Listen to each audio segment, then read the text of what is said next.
यसरी पहिला भुन्टीलाई भेटे। भुन्टीले पहिला काम गर्ने घरको म्याडम हो दर्शकबिन।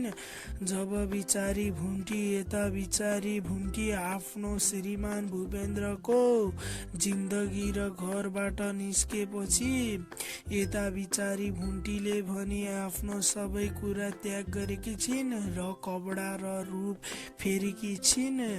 उनको ठाउँको भूपेन्द्रको नामको सुन्दर छ भने घाँटीमा मङ्गलसूत्र सबै कुरा त्याग गरी भुन्टी भने एउटा ठुलो नयाँ सहरको बीचमा पनि एउटा ठुलो पोखरी।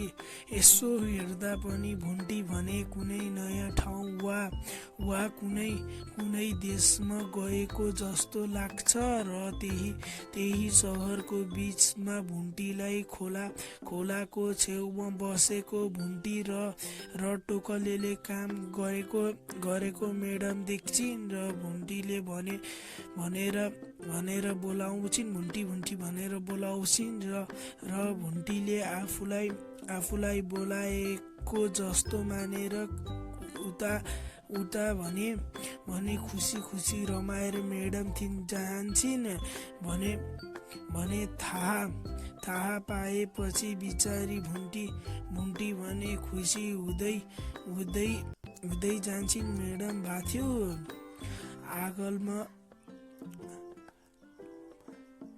आगोलोमा बाँडिन्छन् र यतिकै भने यस भागको अन्त्य हुन्छ।